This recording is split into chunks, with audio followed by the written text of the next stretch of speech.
Adolf Hitler is giving a speech in a beer hall in Munich. Right behind him, hidden in a column, a bomb is about to go off. German carpenter and Nazi opponent George Elser had planned this moment for months.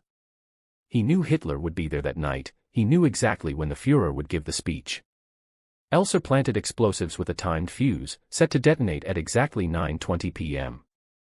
The bomb was supposed to explode, collapsing the entire ceiling above the podium. In the blast, 63 people were injured and 8 died, but Hitler wasn't one of them. He had left the beer hall earlier than expected, at 9:07 p.m. George Elser had failed.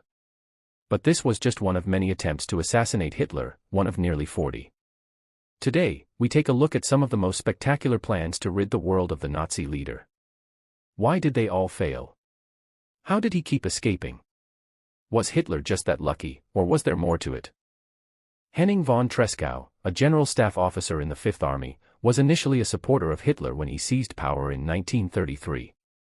However, Tresckow's views changed drastically over time. The turning point came in 1941 when Germany attacked the Soviet Union. Tresckow recognized Hitler's invasion as military madness and believed Germany would lose the war. Beyond strategic concerns, he was deeply troubled by the regime's atrocities, particularly the mass murder of Jewish people.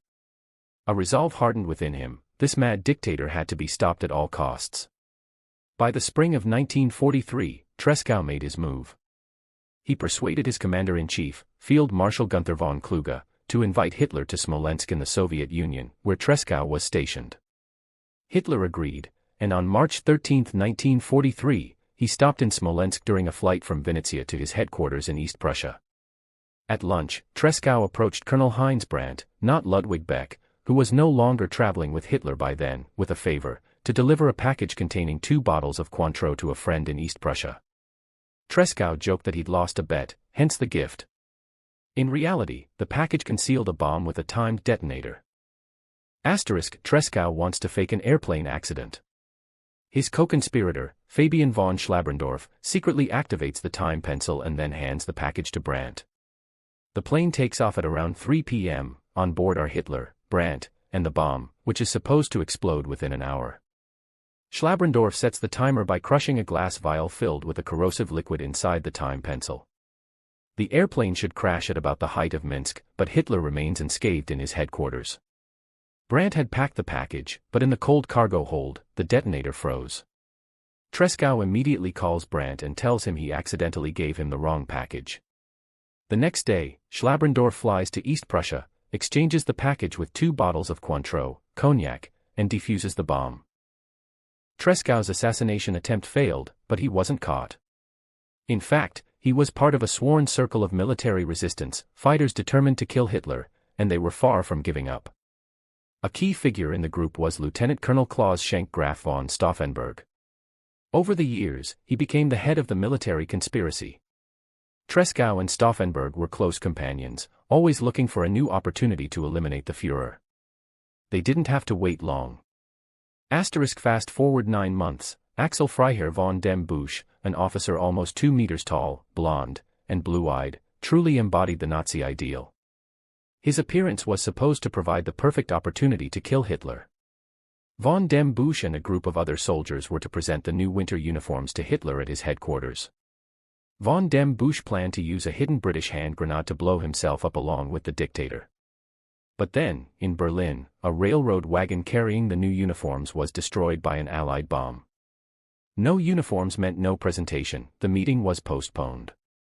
By then, von dem Busch was no longer an option. Just 1 month earlier, he had been seriously wounded, and one of his legs had to be amputated. Instead, Stauffenberg turned to 21-year-old Lieutenant Ewald Heinrich von Kleist, asking him to trade his life for Hitler's death. The young lieutenant took time to think before agreeing. He prepared for the mission, but Hitler cancelled the appointment at short notice. On July 7, 1944, the presentation of the new Wehrmacht uniforms finally takes place at a castle near Sburg. This time, Major General Helmut is chosen as the assassin. He, too, is part of the resistance group.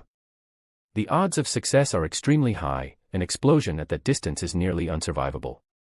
It's the perfect opportunity. Then, at the last minute, Steve hesitates and backs out.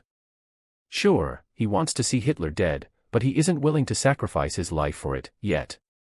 The group around Stauffenberg doesn't give up. They plan a new attack. This time, Stauffenberg decides to do it himself.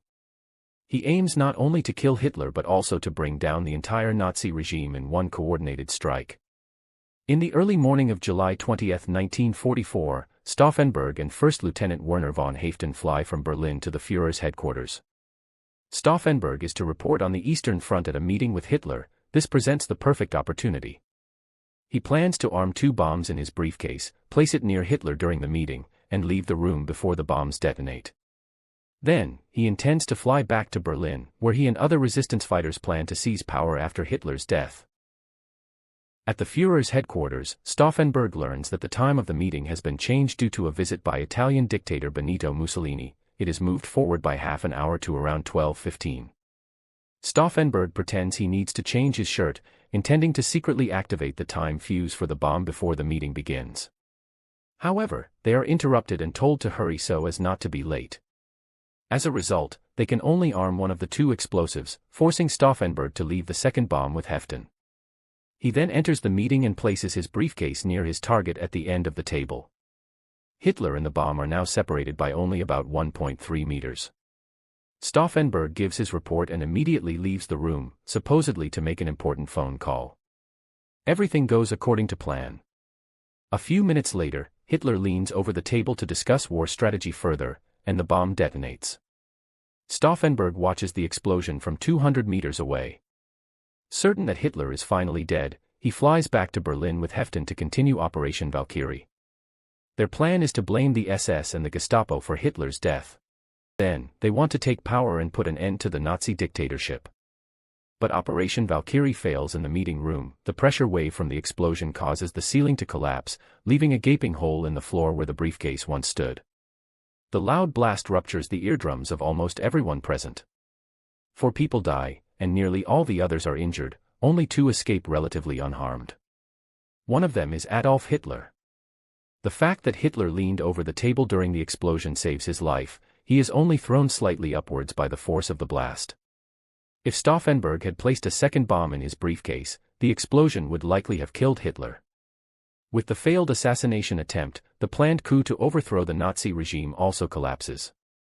Just a few hours later, Stauffenberg and the 3 other main conspirators are shot that very night in the courtyard of the Bendler block, the headquarters of the General Army Office and the heart of the military resistance. Other co-conspirators are also executed. This marks the last known attempt to assassinate Hitler. On April 30, 1945, Hitler commits suicide in the Führerbunker in Berlin. Hitler had taken many precautions to protect himself. He was guarded by highly trained bodyguards, and a special security service meticulously checked all routes and locations before his arrival. His whereabouts were kept top secret, and he was always heavily protected when traveling by train, car, or plane. He had his own personal pilot and coach, and his meals were tasted by his personal doctor before he ate, all to minimize the risk of assassination. Beyond these security measures, Hitler employed a unique tactic. He allegedly once said, "ISIS, meaning, the only antidote is an unsteady life." He frequently changed his routes, cancelled trips at short notice, arrived early to meetings, or left events unexpectedly early. We don't know if, or how, a successful assassination would have changed Germany's history. What would have happened if Hitler had stayed just 13 minutes longer in the beer hall in 1939?